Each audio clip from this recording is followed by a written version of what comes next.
Ladies and gentlemen, today I want to discuss a concept that resonates deeply with all of us, the idea of power in human relationships. Specifically, the power that emerges when we make a bold decision, a move so transformative that it shakes the very foundation of expectations. We're talking about what happens after no contact, the profound, surprising shift that can alter the trajectory of a relationship. Now, let's step back for a moment and recognize something critical about human nature. We are all, in one way or another, creatures bound by our interactions with others. We seek validation, recognition, and understanding. And in the chaos of life, we often forget that we are not just passive participants in these exchanges. We are active agents of change. And sometimes the most powerful way to initiate that change is through silence. You see, no contact is not simply the absence of communication. It is the strategic withdrawal of your energy, your time, your presence. It is a decision made with intent, not out of spite, but out of a recognition of something profound. You are not defined by anyone else's expectations of you. It's a statement that I do not need this particular dynamic to define who I am. And when we stop chasing, when we stop reaching out, when we make the bold choice to distance ourselves, we reclaim something that was lost in the past, the power of our own narrative. This action, this deliberate step back, sends a message louder than any words could ever convey. You have taken me for granted, and I will no longer allow myself to be caught in your web of uncertainty. But here's the catch. This power move doesn't come from a place of malice. It comes from a place of respect for yourself. You stop performing, you stop pretending, you stop bending and twisting your life to fit the mold that someone else has made for you. You stand firm in your own sovereignty. And here's where it gets interesting. After no contact, the individual you've distanced yourself from will never expect what comes next. You see, in their mind, they have all but forgotten your value, or at the very least have reduced it to something small, something dispensable. They may think that silence is weakness. They may believe they can continue their life as if nothing has changed. But what they fail to realize is this: when you take that step back, you are not retreating into insignificance. You are, in fact, positioning yourself for a far more powerful return. It is through this absence that your worth becomes undeniable. It is through this silence that you command attention, that you create space for reflection. And when the time is right, and you choose to re-enter the conversation, whether it's to speak your truth or to simply exist in that space once again, you return not as a beggar for validation, but as someone who knows exactly who they are and is prepared to stand their ground. Your journey is the internal journey of your perception. It affects your valuation of the outer world and is prepared to stand their ground. But why does this work? Because it forces the other person to confront their own actions, their own assumptions, their own shortcomings. And in that moment, they have to face the truth. They never really understood your worth. They never fully appreciated you. And when they come to this realization, it is you, the one who chose to walk away, who holds the power. Because now they are the ones chasing, they are the ones trying to regain what they lost. And you, having reclaimed your own autonomy, are in control of what happens next. Understand this. After no contact, they will never expect the power that you now wield. And that's precisely the brilliance of it.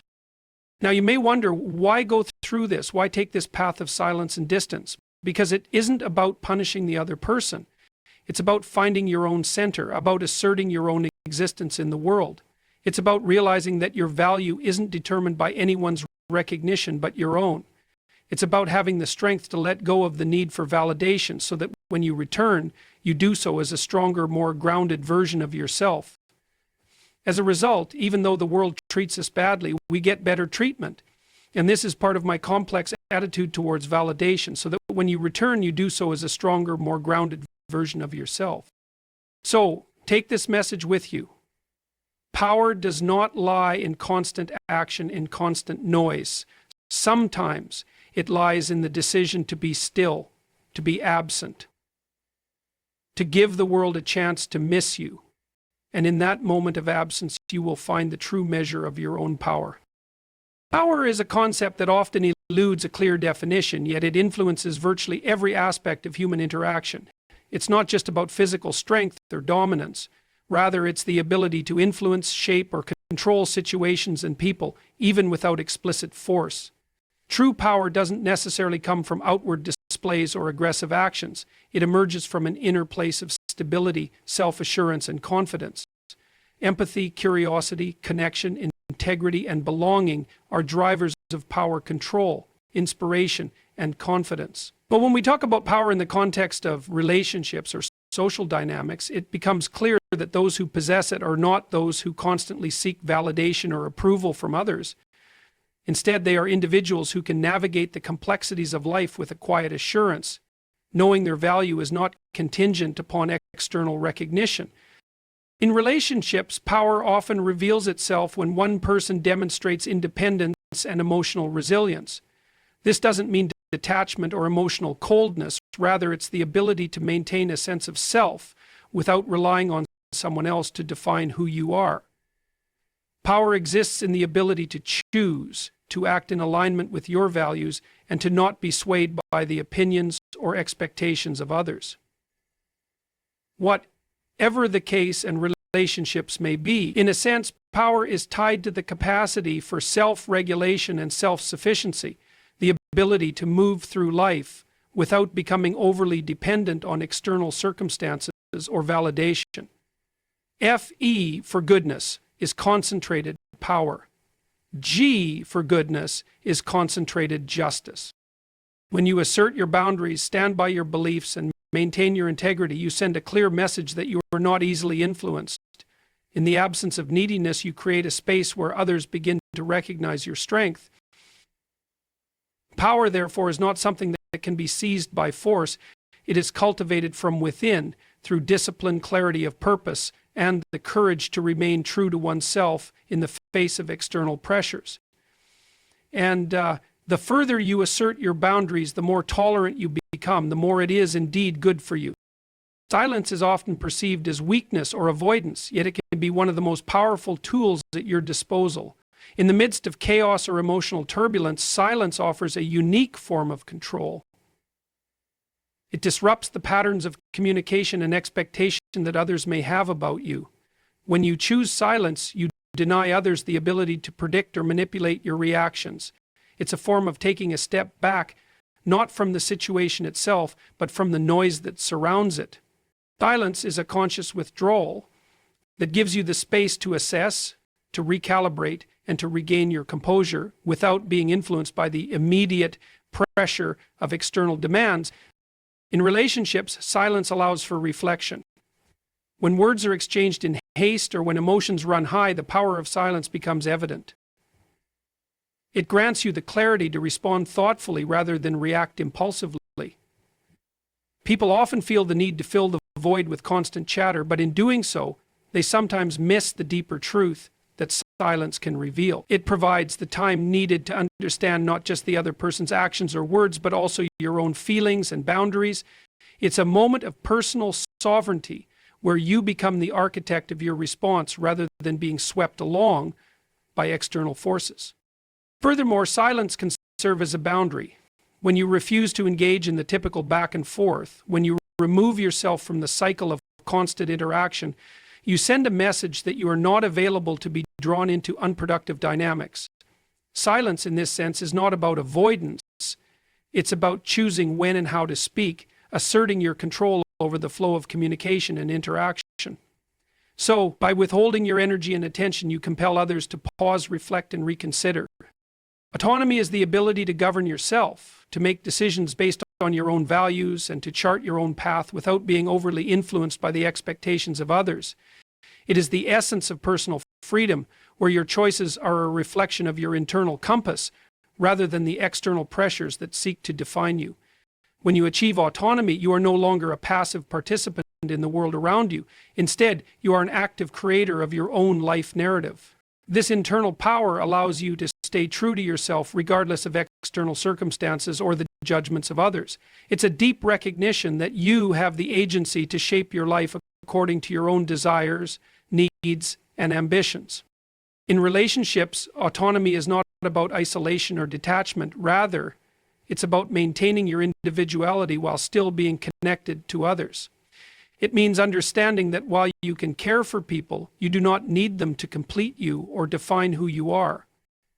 Autonomy allows you to remain emotionally independent, not seeking validation or approval from others for your worth or decisions. It's a state of emotional resilience where you don't rely on external sources to stabilize your sense of self.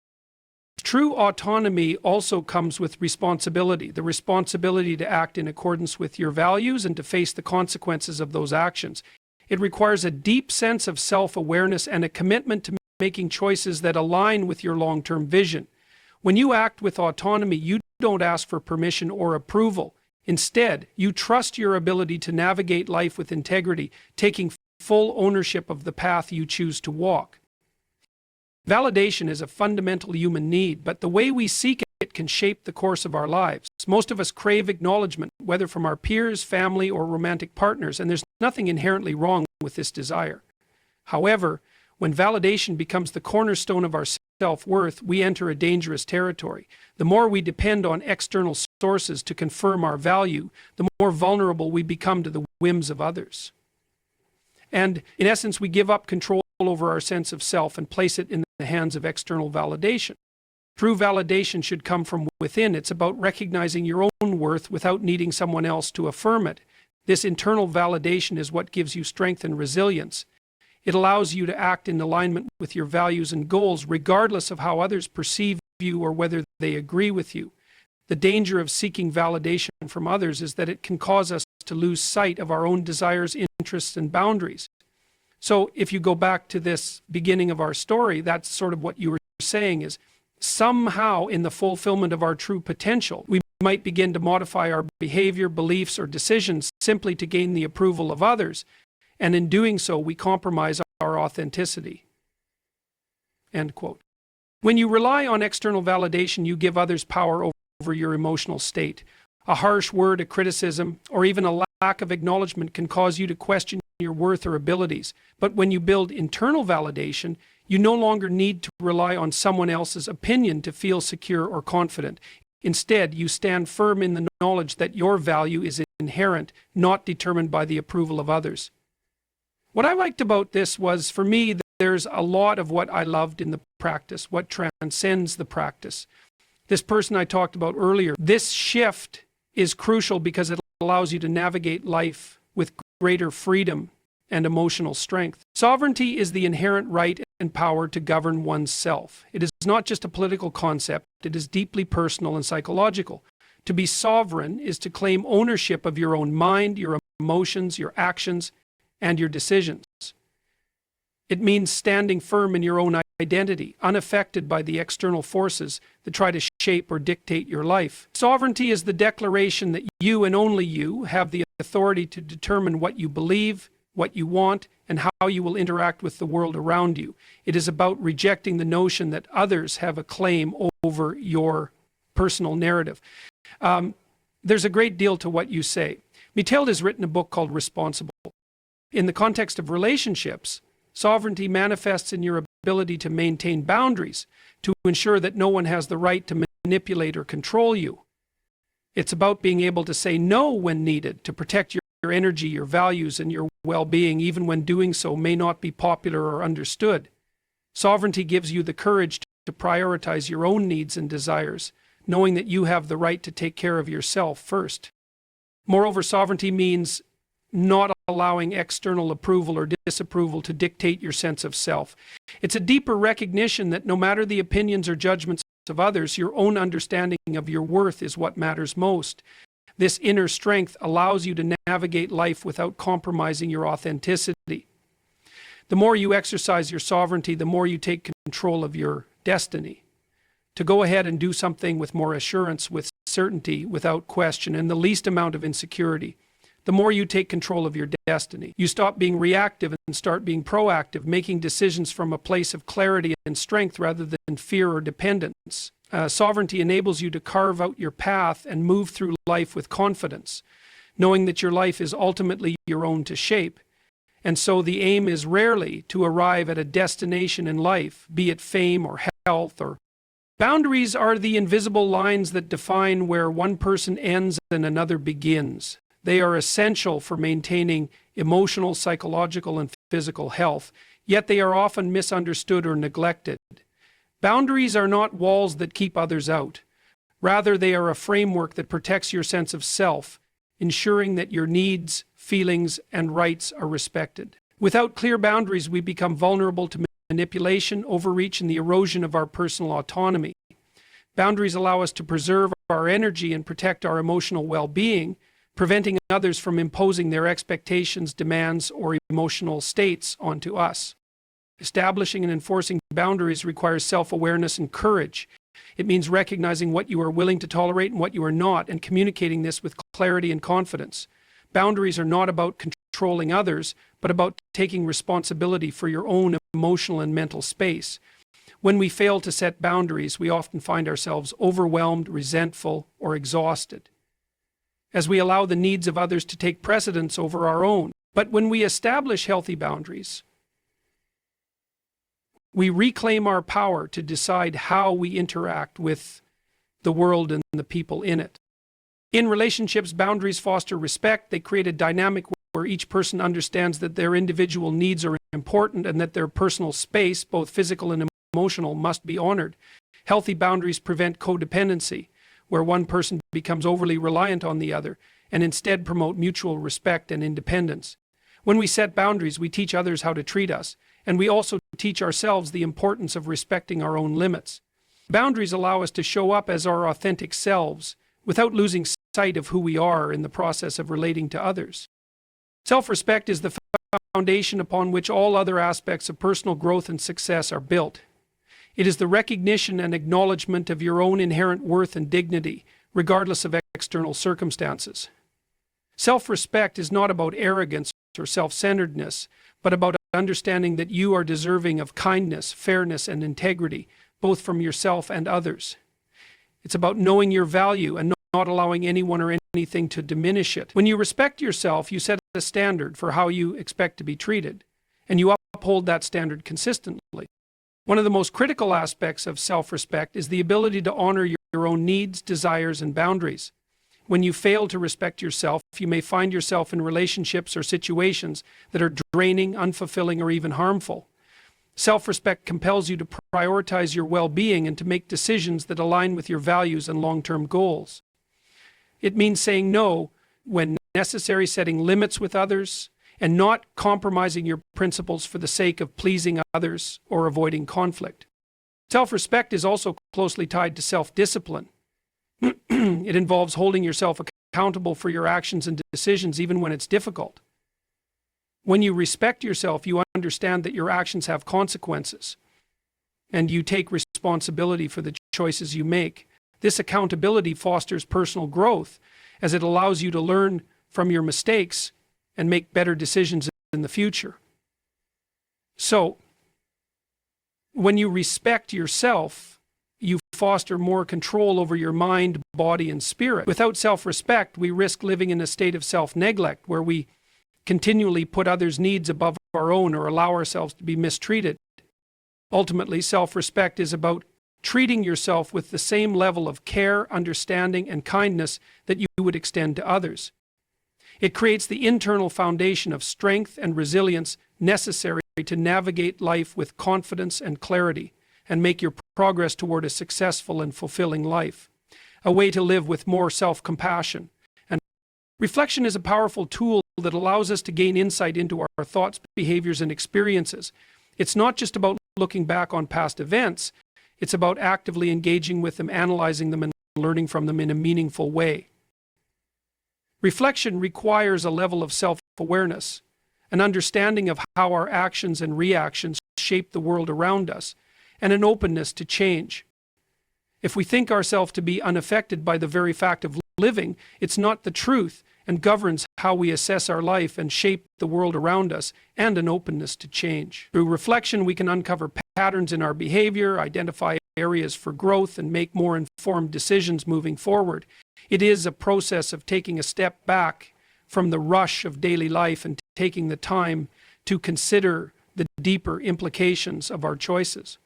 The truth of it is, each of time that we consider that something is or is not right, reflection helps us understand our motivations. Often we act impulsively or reactively without fully understanding why we do what we do. By reflecting on our actions, we can trace them back to their roots, whether it's fear, insecurity, desire, or something else, and gain a clearer sense of why we make certain choices.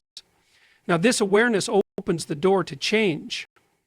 Again, the language of somebody who is experienced in wisdom doesn't, when we understand the underlying reasons for our behavior, we can begin to challenge those automatic patterns and make conscious decisions that better align with our true values. Moreover, reflection allows us to assess our emotional responses. It helps us explore why certain situations evoke strong emotions and how we can handle them more constructively. By examining our reactions in a calm and thoughtful way, we prevent emotional turmoil from dictating our lives. Reflection also fosters empathy, as it encourages us to consider how our actions impact others, helping us navigate relationships with greater understanding and intention. This ability to reflect enhances our capacity for growth, both personally and in our interactions with others. Reclamation is the process of taking back what was once yours, often after it has been lost, overlooked, or taken away. It's about rediscovering your personal power, your values, and your sense of self after a period of being disconnected or diminished. Reclamation is an act of resistance against forces that have tried to define you, control you, or suppress your true identity. It's a declaration that you are worthy of the space you occupy, that you have the right to stand tall and claim your place in the world without apology. It is about recovering the pieces of yourself that were compromised or erased and reassembling them into something stronger and more whole. To reclaim yourself, you must first acknowledge what has been lost or hidden. This might be your voice, your confidence, or your sense of direction. Often the process of reclamation begins with recognizing the ways in which you have allowed external forces, whether people, circumstances, or societal expectations, to dictate your path. By confronting these influences, you can take back control over the choices you make and the way you define yourself. And that it's an empowering process that involves rejecting the idea that your worth is dependent on others' opinions or approval. Reclamation is not just about regaining what was lost, it's also about growth and transformation. It's about taking the lessons learned from past struggles or hardships and using them as tools for personal strength. The act of reclaiming yourself is an act of self-respect, as you refuse to be diminished by the experiences that have shaped you. It's about moving forward with greater clarity and purpose, knowing that you are the one who ultimately has the power to define who you are and where you are headed. Control is often misunderstood as the ability to manipulate others or dictate outcomes, but true control is rooted in mastering oneself. It's about taking ownership of your actions, emotions, and thoughts and aligning them with your intentions and values. When you have control, you are no longer at the mercy of external circumstances or reactions. Instead, you respond with intention, clarity, and purpose, allowing you to navigate life on your terms. So, control is not about suppressing your feelings or avoiding conflict, but about recognizing your ability to manage your emotional state, actions, and responses, even in the most challenging situations. Having control means that you are not swayed by the opinions of others or by fleeting emotions. It's the ability to make decisions based on what you know is right for you without being overly influenced by external pressures or temporary circumstances. It's about understanding that while you cannot control everything around you, you have the power to control how you react, how you carry yourself, and how you engage with the world. This type of self-mastery fosters resilience, as it enables you to remain grounded when things feel uncertain or out of your hands. Control also extends to boundaries and discipline. When you control your time, your focus, and your energy, you are able to protect what matters most to you. You don't let distractions or outside influences divert your attention from your goals. It's through self-restraint that you can maintain your focus and stay committed to the long-term vision you've set for your life. Control, therefore, is not about domination or power over others, but about owning your own choices and creating an environment in which you can thrive and grow.